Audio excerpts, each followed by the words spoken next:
Le 16 décembre prochain, les 30 Miss régionales défileront à Dijon lors d'une soirée retransmise sur TF1 à l'issue de laquelle Miss France 2024 sera élue. Comme chaque année, les candidats passent un test de culture générale et il semblerait que cette édition soit plus compliquée que les précédentes.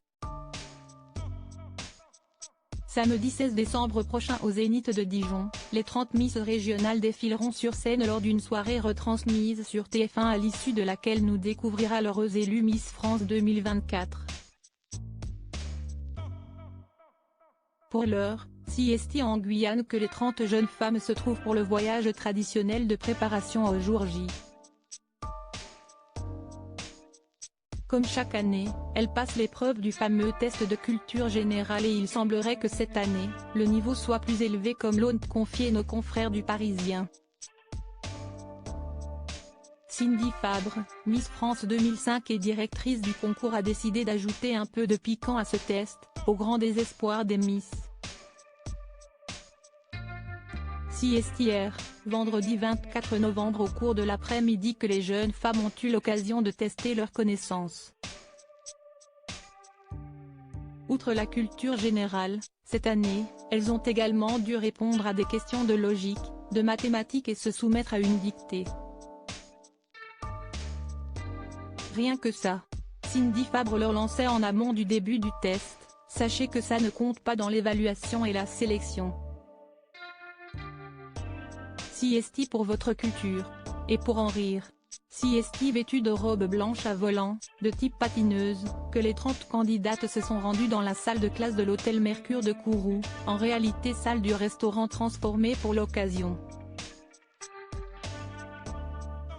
Indira Ampio, Miss France 2023 avouait que l'édition 2024 du test était beaucoup plus dure que l'année dernière.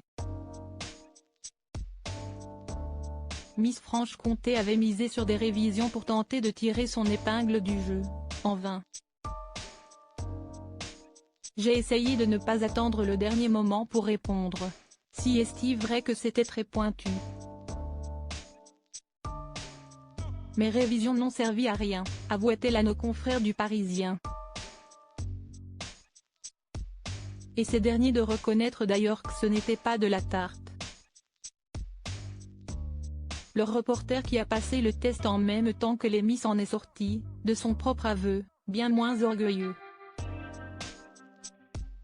Il écrivait « Je n'aille pas réviser. Un journaliste est censé être cultivé, non ?